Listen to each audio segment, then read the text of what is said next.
You are watching the press preview, a first look at what's on the front pages as they arrive. In the next half hour, we'll see what's making the headlines with Sebastian Payne, Whitehall editor of the Financial Times, and Noa Hoffman, political reporter at The Sun, though they both are. Let's see what's on some of those front pages for you now. Well, the Eye leads with a warning from Tory Eurosceptics to Prime Minister Rishi Sunak not to strike a Swiss-style trade deal with the EU. Switzerland has access to the single market, but allows free movement of people and pays money into the EU. Same lead story in the Mail with the headline, "Don't Betray Us" on Brexit. The Express too says there's a fury at any suggestion the UK may go soft on Brexit. Sebastian's paper, the Financial Times, looks at the end of the COP27 climate summit and describes the result as discord, even though an agreement was reached on helping poorer nations. According to The Guardian, experts fear the deal still leaves the world on the brink of catastrophe. Comedian Joe Lycett burning £10,000 in cash to protest at the World Cup being held in Qatar leads the Metro with the headline, "Wad a waste." And he actually shredded, not burned it, if it is real cash, that is. The Star focuses on the football cheering on the England captain, Harry Kane. And Noah's paper, The Sun, strikes a similar note, praising the team as Lions of Arabia. And a reminder that by scanning the QR code you'll see on screen during the programme, you can check out the front pages of tomorrow's newspapers while you watch us. And we are joined tonight by Sebastian Payne, Whitehall editor of the Financial Times, and Noa Hoffman, political reporter at The Sun. Welcome to both of you. Let us start with The Sun. Noa, your paper, and Harry Kane pictured looking triumphant even before kicking the first ball tomorrow on the front of the paper. Yeah, he is. Although how long that sort of feeling of jubilation and excitement will last remains to be seen, given this big controversy that's emerged with the armband that Harry Kane plans to wear. It's a One Love rainbow armband, reflecting very much strong support for the LGBTQ plus community, who have really suffered in this whole debacle with the World Cup being in Qatar. Qatar has an abysmal human rights track record.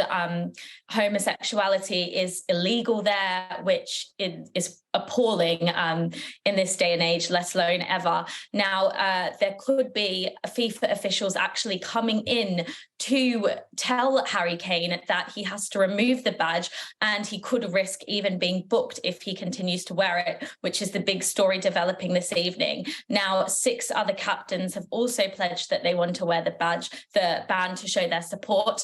And now it sort of remains to be seen what happens with this drama unfolding. Yes, and Sebastian, it does seem as if they will go ahead and wear the armbands, regardless of what sanctions they might face. And good for them is what I say. I think that obviously this whole World Cup seems a bit of a disaster from start to finish. That if you look at the scenes from the stadium in Qatar today, half the seats are empty. People aren't seem to be turning up. And we saw the controversy, of course, over the beer ban as well.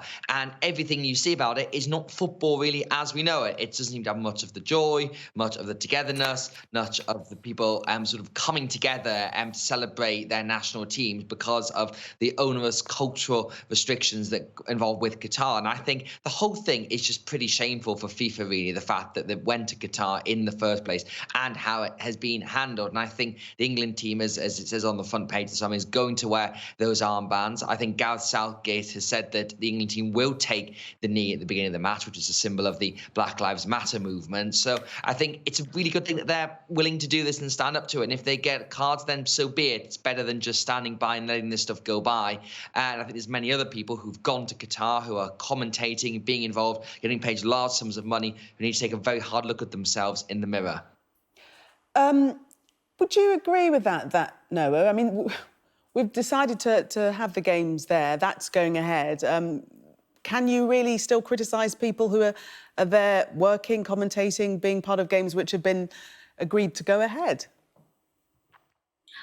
I think some of the criticisms are fair, but at the same time, someone needs to go and do the job. If we're going to participate, if England is going to go and play, then we need our English broadcasters there to film it and to, let the country know what's happening. But with that being said, it is such a shame that we're in this situation in the first place. And I can't even begin to imagine how LGBT plus people are feeling, how families of those migrant workers who were just had to suffer under the most appalling labour restrictions and workers' rights are feeling too. So yes, I understand the criticism of people who have gone to commentate there, but at the same time, somebody did have to do it, and I have sympathy in that regard as well. Sebastian, on the front of the Metro, along the same line, same story, Joe Lycett shredding £10,000 in cash. Don't know whether it's real cash or not, but this is part of his protest. That's right, and this is all to do with David Beckham, because he was basically saying if David Beckham pulled out of his role at the World Cup, then he wouldn't be shredding the cash. David Beckham didn't, and he shredded the cash. And there is some confusion about whether it was actually £10,000 of real money there. But of course, people will be aware of Joe Lycett from his recent mocking, I think, of Prime Minister Liz Truss on the BBC, that obviously he is a comedian who loves to make a big statement in a political way about this. So I found that vaguely amusing. And just to come back to Noah's point earlier, you're obviously right that if this is going ahead, you've got to have people there to make sure football fans at home can enjoy it, whether it's being filmed or being commentating or what have you. But I do think there's a hypocrisy from some people, particularly, if you think of Gary Neville, for example, who likes to make a very big stand about social and political issues, and then yet is taking quite large sums of money to go out there and commentate. So I do think you do have to call it out when there are people being hypocritical about this. In terms of the run-up to the World Cup, what's your view, Noa, in terms of level of excitement? Does it feel like a World Cup to you? So despite not being the biggest football mad person on the planet, I can feel quite a massive difference in the atmosphere today versus, say, the Euros, where everybody was so excited. You could see it, you could feel it. Pubs were absolutely packed. And I know the England game with Iran is still to happen tomorrow. When I speak to footy mad friends and journalists, there is absolutely no repeat of that whatsoever. People say, oh, we're going to watch it because it's England. But there's no sort of feeling that this massive event that's meant to bring people together, where you're meant to, get the beers out, come together, cheer on England. None of that's really here this time, and that's a shame. To the Mail, Sebastian, the headline, "Don't Betray Us on Brexit." What's the detail of this story? So this comes originally from a piece in the Sunday Times today that had government insiders talking about essentially a closer trading relationship with the EU, and the idea being focused on a Swiss-style relationship where they have they're not members of the single market or the customs union, but they're much more closely integrated in return for having free movement of people and abiding by the EU's rules. Now, this is something that I think people within Whitehall, within part of the Sunak government, are saying, well, hang on a minute, we might need to do some things to try and deal with the country's growth problem. And there is no doubt about it, Brexit has had a bit of a dampening effect on the UK's growth prospects. So it's only natural this would be discussed. And if you want the reason why this is never going to happen, then look at the Mail tomorrow and look at the Express as well, which is talking about a Brexit betrayal. And even though these people were not talking about rejoining the bloc or trying to go back to where we were in 2016, it's been a big backlash. Lord David Frost, who's kind of the Brexit conscience of the Tory party, he's been out and about on social media saying this would be a really bad idea. So it sort of feels to me as if this is a non-starter, but it wouldn't at all surprise me over the next couple of years if you do start to see more people talking about, is that Brexit deal we've got now the right one? Can it be improved? Do we want to tweak parts of it? And do we want slightly closer alignment? Now, I'm not saying it's going to happen. The Labour Party is going to go nowhere near it at the next election. I doubt the Tories were, but it is becoming more prominent in political circles where it would have been something anathema a couple of years ago. Yes, no, in certain sections within the Conservative Party, seemingly extremely worried about seeking closer ties with the EU, which is what it suggested that the Prime Minister is trying to do or about to do. Well, Downing Street categorically denies any involvement in trying to bring Britain closer to the EU and to have any sort of Swiss-style relationship. They are shutting that down straight away with very strong language. So too are sort of behind-the-scene insiders that you talk to. But then again, the Sunday Times did report that behind closed doors, these conversations are starting to take root. I would just echo what Seb said earlier. There is no way this is ever going to happen because it is far too politically toxic. Voters won't stand for it. Brexit voters won't stand for it. Very, very powerful members of the Tory party, powerful MPs, that European research group of more right-wing, ardent Brexiteers are never going to stand for it. And let's not forget, we've just come from a place when Liz Truss was Tory party leader, where the Conservative Party was so divided, and those divisions were causing so much problems for the party in the polls and, you know, just being able to get anything done. They don't want to come back to that place when Rishi Sunak has come back, has won the Tory leadership race. A lot of people thought, all right, let's lay down our arms, let's come together because this is our last chance. This is the fight for survival. Now, if Rishi Sunak was to pursue a sort of Swiss-style relationship with the EU, that would all go away and we would see these divisions arise again, and he just won't risk that happening. Yeah, Nadine Dorr is quoted saying he needs to reassure people that Brexit is safe and that the question of recommencing payments to the EU is totally absurd. We are going to take a break there, both of you. Stay right where you are. Coming up, Trump's allowed back on Twitter by popular demand, according to Elon Musk. Stay with us for more on that.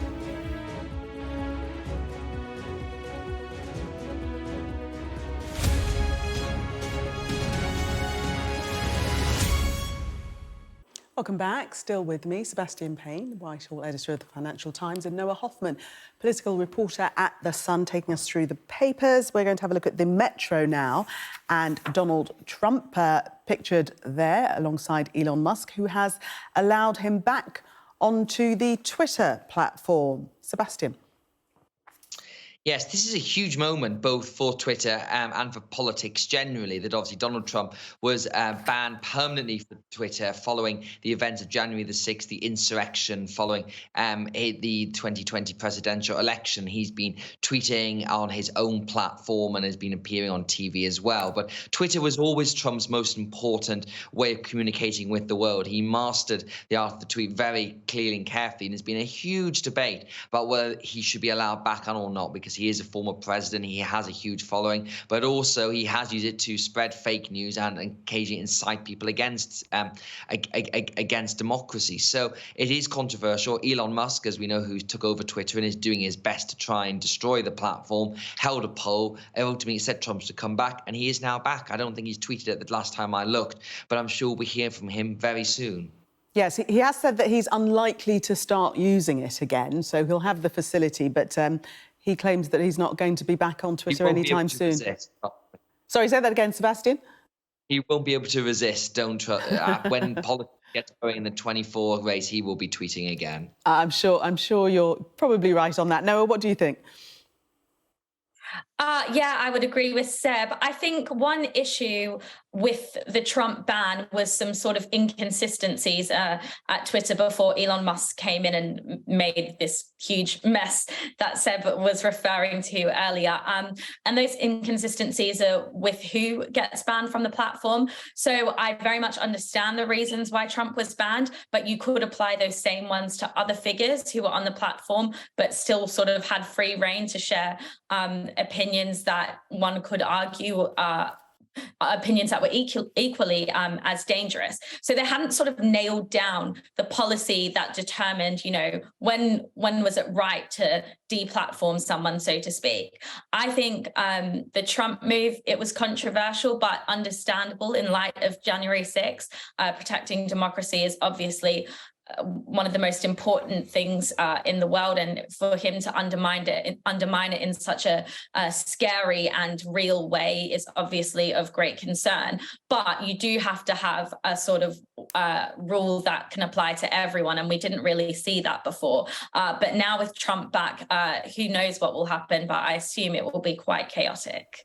But since his ban, he has actually launched his own Truth social platform, and he recently said in Las Vegas that Twitter had a lot of problems, predicting it may make it, it may not.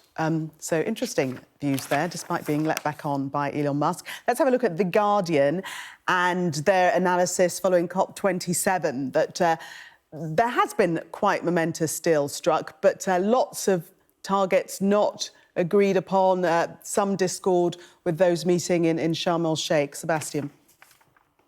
So you can look at this one of two ways. On the one hand, this is richer countries saying they're going to help give money towards poorer countries to deal with climate change. And of course, many parts of the developing world are those who are going to suffer the most as temperatures continue to rise. But Alok Sharma, who was president of COP26 when it was in UK and has handed that over, he's been pretty disparaging, saying, a clear commitment to phase out all fossil fuels, not in this text. So that's something obviously everyone was pushing for. And we saw that at COP26 in Glasgow, where there was a big effort to try and get China to end its fossil fuel power stations, which is one of the world's biggest carbon emitters. So again, it's a very mixed bag. And if we're into this scenario where people are saying, are we ever actually going to try and get towards limiting climate change to 1.5 degrees centigrade? That's the level that all international scientists say is crucial to avoid the worst, most catastrophic outcomes from it. And again, as you see with all this, there's a lot of countries, a lot of different priorities, and particularly when you've got the energy crunch at the moment for a lot of people, they look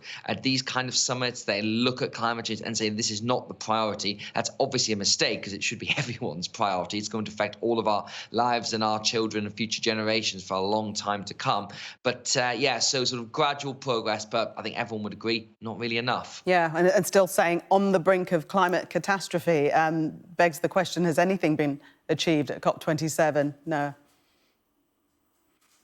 Yeah, well, I mean, the fund for poorer nations to help with the impact of climate change is certainly an achievement. It's something that developing countries have been arguing for pretty much decades. And with the devastating floods we've seen in Pakistan, it's obviously vital that these countries have access to funds so that, they can protect themselves from the horrible consequences of climate change. But with that being said, not having that firm commitment on making sure warming stays at a maximum 1.5 degrees is devastating. And it's, we're compromising the future of our grandchildren, of our great-grandchildren. But when you have players like Russia, when you have players like Saudi Arabia, who just frankly do not care, I do wonder, what did they expect to come from this? Did they expect a sudden change of heart from these brutal authoritarian leaders? I mean, come on.